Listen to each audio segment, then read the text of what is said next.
Question 66। यहाँ पर friends हमारे पास कुछ ब्लैंक दिए हुए हैं, ठीक है, और यहाँ पर हमारे पास दो फ्रेजल वर्ब दी हुई हैं। ये दोनों क्या है? ये दोनों है फ्रेजल वर्ब, ठीक है फ्रेंड्स। और हमें बताना है इनमें से कौन सी verb in fill in the blank में आएगी, ठीक है फ्रेंड्स। तो देखिए, प्लीज़ ब्लैंक दीज नंबर्स। अब यहाँ पर क्या है friends? Please blank these numbers. अब उसके बाद आया है दीज नंबर्स, ठीक है। अब देखिए फ्रेंड्स, यहाँ पर क्या है? ये है एडअप और ये एडअप टू है। दोनों का मीनिंग क्या होता है फ्रेंड्स? इसका मीनिंग होता है टोटल करना, टोटल करना। इसका मीनिंग क्या होता है? इसका मीनिंग भी होता है टोटल करना, टोटल करना। लेकिन यहाँ पर इसका मीनिंग सिर्फ होता है टोटल करना, और यहाँ पर इसका मीनिंग होता है टोटल करना और उसका टोटल करके रिजल्ट बताना, टोटल करना और रिजल्ट बताना, ठीक है फ्रेंड्स। यहाँ पर देखिए फ्रेंड्स, यहाँ पर क्या है? Please blank these numbers. यहाँ पर क्या है? यहाँ पर भाई इन नंबर्स का हमें टोटल करना है, ठीक है। कोई रिजल्ट नहीं है भाई, टोटल करने के बाद क्या रिजल्ट आएगा, कितना वो होगा जोड़ने के बाद। तो यहाँ पर हम यूज़ करेंगे फ्रेंड्स एडअप का। किसका यूज़ करेंगे? एडअप का, क्योंकि यहाँ पर नंबर को टोटल करने की बात हुई है, नंबर को जोड़ने की बात हुई है, लेकिन उसके रिजल्ट की बात नहीं हुई है कि जोड़ने पर कितना रिजल्ट आया। Can you blank the bill. अब यहाँ पर भी कोई रिजल्ट की बात नहीं है, यहाँ पर भी हम क्या यूज़ करेंगे? एडअप का ही यूज़ करेंगे फ्रेंड्स। ये कह रहे हैं कि क्या तुम बिल जोड़ सकते हो, तो यहाँ पर हम किसका यूज़ करेंगे? एडअप का यूज़ करेंगे फ्रेंड्स, ठीक है ना। फिर थर्ड वाला देखो फ्रेंड्स, दीज नंबर्स ब्लैंक 100। अब यहाँ पर दीज नंबर अगर मैं इसको ऐड अप करता हूँ तो दीज नंबर का टोटल करना है, लेकिन यहाँ पर तो रिजल्ट भी दिया हुआ है भाई 100 हो गया, तो यहाँ पर मैं 2 और लगा दूंगा कि भाई these number add up to total. इन नंबर को जोड़ने पर कितने हो गए? टोटल हो गए, ठीक है। इसका मीनिंग है इन नंबर को जोड़ो, प्लीज़ इन नंबर को जोड़ो, ठीक है। प्लीज़ इस बिल को जोड़ो, जो भी अमाउंट इस बिल में है उसको जोड़ो, ठीक है। और यानी कि मान लो आपने राशन वगैरह लिया, उसमें काफ़ी चीज़ें होती है राशन में, और उनको बिल को आप जोड़ रहे हो, सिर्फ जोड़ने की बात हुई है तो एडअप, जोड़ने के साथ उसका रिजल्ट आ जाए तो एडअप टू का हम यूज़ करते हैं। तो दीज नंबर्स एडअप टू 100। इन नंबर्स का टोटल करने के बाद, इनको जोड़ने के बाद कितने हुए? वो 100 हुए, ठीक है फ्रेंड्स। 2 and 3 blank 5। यहाँ पर फिर हमें रिजल्ट मिल गया कि भाई 2 and 3 ऐड अप। अब इन दोनों को मैंने ऐड अप किया यानी कि जोड़ा, फिर मेरा रिजल्ट भी आ गया, तो मैं यहाँ पर 2 और लगा दूंगा, ठीक है ना फ्रेंड्स। तो 2 and 3 ऐड अप टू 5, यानी कि 2 और 3 को जोड़ने पर कितने हो जाते हैं? 5 हो जाते हैं। रिजल्ट भी हमें यहाँ पर मिल गया, ठीक है फ्रेंड्स। तो ऐड अप टू ने क्या दिया? रिजल्ट दिया जोड़ने के बाद। ऐड अप टू ने क्या दिया? रिजल्ट दिया जोड़ने के बाद, ठीक है फ्रेंड्स। फिर उसके बाद है the changes in air quality और स्मॉल। जो बदलाव है ना एयर क्वालिटी में, जो बदलाव है वो छोटे हैं या थोड़े हैं, बट लेकिन आफ्टर ए वाइल यानी कि कुछ समय बाद या कुछ पीरियड के बाद, they do blank add and affect people's health. यानी कि वो क्या हो जाएंगे?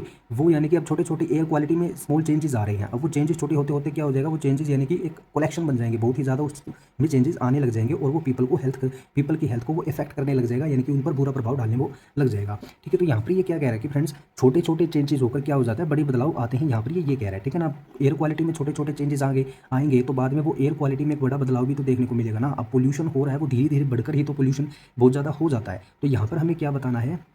यहाँ पर हमें बताना है कि एड अप टू आएगा या एड अप आएगा। तो यहाँ पर आएगा फ्रेंड्स एड अप, यहाँ पर आएगा एड अप, ठीक है ना फ्रेंड्स। अब एड अप का एक मीनिंग और होता है फ्रेंड्स। यहाँ पर तो क्या मीनिंग है इसका? भाई एड अप टू का मीनिंग है किसी चीज़ का टोटल करना और रिजल्ट बताना, या डायरेक्ट हम बोल सकते हैं भाई टोटल कर दिया और इसका सेकंड मीनिंग हो सकता है रिजल्ट भी दे दिया, ठीक है। लेकिन एड अप का एक मीनिंग और होता है, क्या होता है? धीरे धीरे बढ़ना। क्या होता है? धीरे धीरे इंक्रीज होना, ठीक है ना फ्रेंड्स, धीरे धीरे इंक्रीज होना। तो यहाँ पर क्या हो रहा है? एयर क्वालिटी में स्मॉल चेंजेस आ रहे हैं, और वो बाद में क्या हो जाएंगे? वो बहुत ही ज़्यादा चेंजेस हो जाएंगे, यानी कि थोड़े थोड़े चेंज से बाद में क्या होने लग जाएगा? पीपल की हेल्थ को इफेक्ट होने लग जाएगा। तो यानी कि छोटे छोटे चेंजेस होते रहेंगे, वो धीरे धीरे इंक्रीज होते रहेंगे चेंजेस, है ना। तो वो क्या हो रहा है? धीरे धीरे एयर क्वालिटी में बहुत ही ज़्यादा इंक्रीजमेंट आ जाएगा उसके चेंजेस में। जिस प्रकार का भी चेंज हो रहा है, बैड हो रही है या गुड हो रही है, जो भी हो रही है, वो धीरे धीरे उसमें उस इफेक्ट का, उस चेंज का बहुत ही ज़्यादा परिवर्तन हो जाएगा। तो किसी चीज़ का धीरे धीरे इंक्रीज ही होगा, तो इसलिए हमने यहाँ पर एडअप का यूज़ किया है। तो एडअप का दूसरा मीनिंग हो गया हमारा कि भाई धीरे धीरे इंक्रीज होना, और पहला मीनिंग था टोटल करना, ठीक है फ्रेंड्स। फिर उसके बाद है Jacob claimed he was at home at the time of the murder. Jacob कह रहा था कि जैकब ने दावा किया कि वो घर में था जब मर्डर हुआ, ठीक है। लेकिन police said his story didn't, लेकिन पुलिस ने कहा कि उसकी स्टोरी डिडंट क्या आएगा? एडअप आएगा या एडअप टू आएगा। तो यहाँ पर भी हमारे पास हमारा फ्रेंड्स क्या आएगा? एड अप आएगा, ठीक है ना। इसका एक मीनिंग क्या होता है? अनबिलीवेबल, यानी कि जिस पर विश्वास न किया जा सके, जिस पर विश्वास न किया जा सके, न किया जा सके,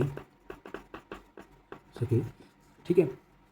या हम कहें कि अनरीजनेबल हो, जो अनरीजनेबल हो, ठीक है, यानी कि अतार्किक हम जिसको बोलते हैं अतार्किक, ठीक है, अतार्किक यानी कि जो तर्क रूप से नहीं है भाई, रीजनेबल नहीं है वो, ठीक है ना, यानी कि वो सेंसिबल नहीं है भाई, उस चीज़ का कोई सेंस नहीं बनता है, बोलते हैं ना उस चीज़ का कोई सेंस नहीं बनता है। तो यहाँ पर भी क्या कह रहा है भाई, उसने कहा मैं तो घर में था मर्डर के टाइम, लेकिन पुलिस बोल रही है भाई इस चीज़ का कोई सेंस नहीं बनता, वो घर में था, ठीक है, या हम इसकी स्टोरी पर विश्वास नहीं करते हैं, ठीक है। तो एडअप का क्या मीनिंग हो जाता है भाई, किसी पर विश्वास नहीं किया जा सके। तो यहाँ पर पुलिस वाले क्या कह रहे हैं भाई, हमको तुम्हारी स्टोरी पर विश्वास नहीं है कि तुम घर पर थे, ठीक है फ्रेंड्स। तो एडअप का थर्ड मीनिंग क्या हो जाता है, अनरीजनेबल, अतार्किक, या जिस पर हम विश्वास नहीं कर सकते, या हम कह सकते हैं भाई डाउट में लेके चलना, भाई हमको विश्वास ही नहीं है, ठीक है ना, तो वो चीज़, ठीक है। तो यहाँ पर भी एडअप हो जाएगा। तो एडअप के हमारे कितने मीनिंग हो गए, 3। पहला क्या, टोटल करना है, धीरे धीरे इंक्रीज होना है, और थर्ड है भाई अनरीजनेबल, अतार्किक।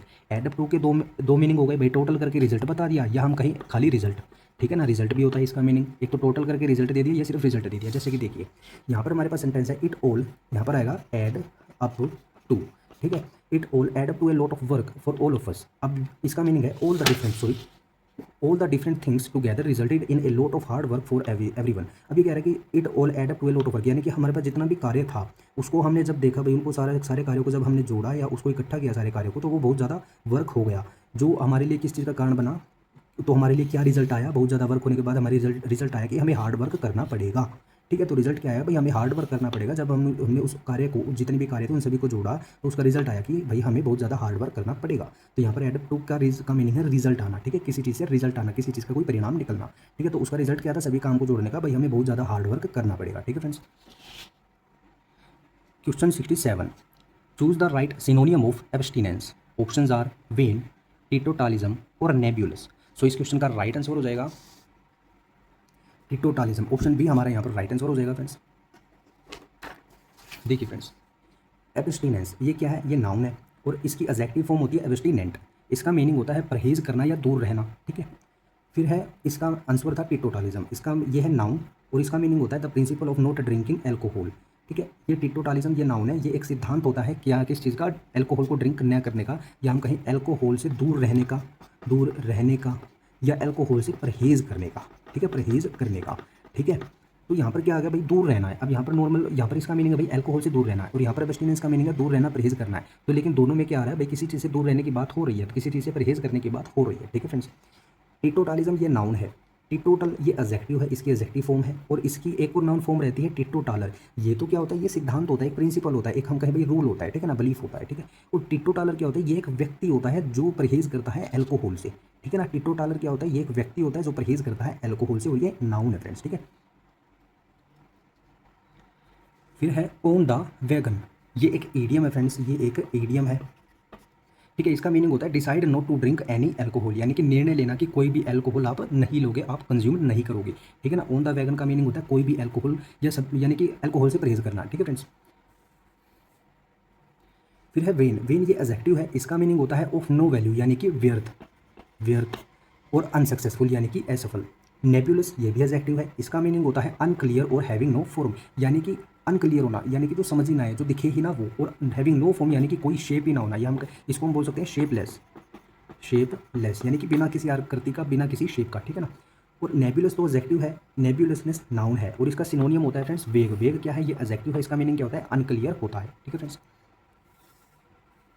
फिर उसके बाद क्वेश्चन 68, ईडियम्स, ठीक है फ्रेंड्स। देखिए विग वंस वर्ड, इसका मीनिंग क्या होता है फ्रेंड्स,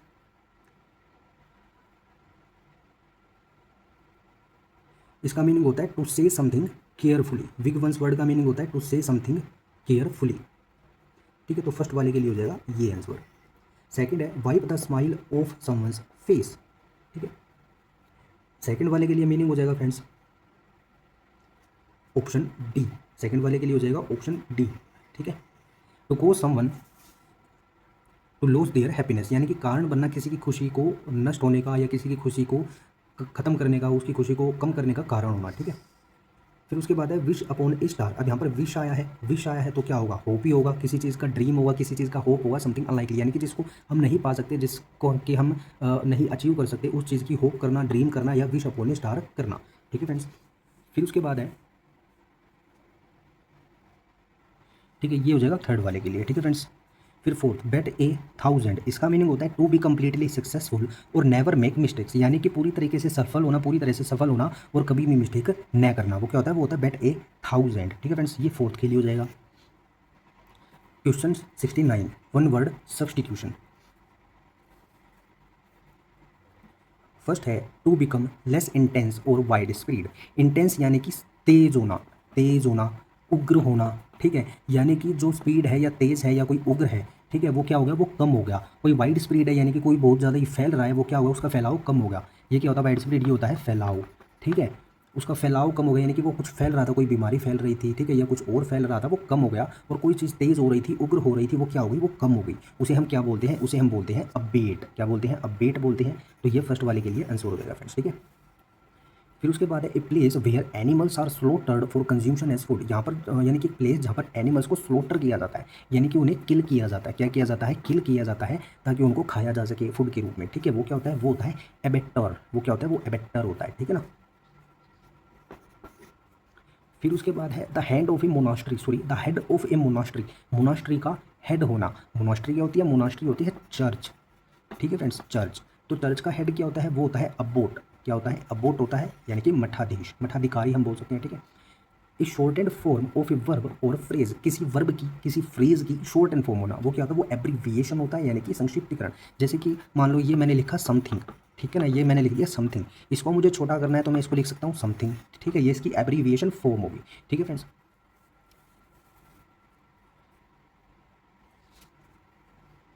फिर उसके बाद है question 70, the couple stood at the blank during the wedding. हमें बताना है यहाँ पर एल्टर आएगा या एल्टार आएगा, ठीक है फ्रेंड्स। तो देखिए यहाँ पर दो वर्ड है, एल्टर। एल्टर का मीनिंग क्या होता है, चेंज।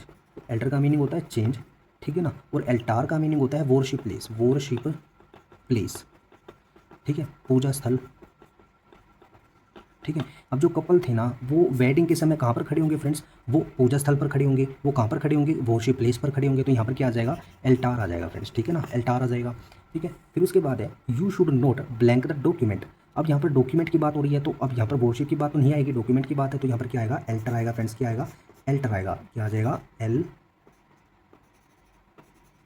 एल्टर, ठीक है ना। इसका मीनिंग क्या होता है, चेंज, ठीक है ना, यानी कि तुम्हें डॉक्यूमेंट को चेंज नहीं करना चाहिए, बदलना नहीं चाहिए, ठीक है फ्रेंड्स। जिसमें ए है वो तो है पूजा स्थल, और जिसमें ई है उसमें वो क्या है, वो चेंज है, ठीक है फ्रेंड्स,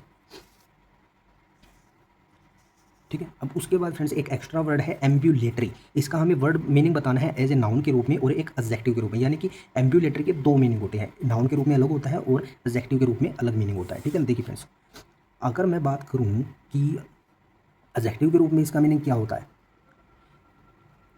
एडजेक्टिव के रूप में इसका मीनिंग होता है able to walk after illness, यानी कि चलने में सक्षम, ठीक है ना, एबल टू वॉक। एडजेक्टिव के रूप में आप याद रखिए एम्बुलेटरी का मीनिंग एबल टू वॉक, ठीक है। और a walk way in monastery और कैथेड्रल। मोनास्ट्री क्या है, मोनास्ट्री वही चर्च है, और कैथेड्रल क्या होता है फ्रेंड, सॉरी फ्रेंड्स, मोनास्ट्री होता है जहाँ पर मोंक रहते हैं, जहाँ पर कौन रहते हैं, मोंक रहते हैं, मोनास्ट्री में मोंक रहते हैं। और कैथेड्रल क्या होता है, ये चर्च होता है, ठीक है ना फ्रेंड्स। तो अब देखिए एक वॉक वे यानी कि जहाँ पर मोंक रहते हैं, ठीक है, वो प्लेस में चलने का स्थान, और जो चर्च है उसमें चलने का स्थान वो क्या होता है, वो एम्ब्यूलेटरी होता है, ठीक है ना। अगर कोई आपसे पूछे भाई मोनास्ट्री और कैथेड्रल के अंदर जो वॉक वे होता है, जो वॉकिंग करने का जो स्थान होता है, प्लेस होता है, उसे हम बोलते हैं एम्ब्यूलेटरी। ये क्या हो गया, ये नाउन हुआ, क्योंकि ये किसकी बात कर रहा है भाई, प्लेस की बात कर रहा है। प्लेस क्या होता है, वो नाउन होता है, ठीक है ना।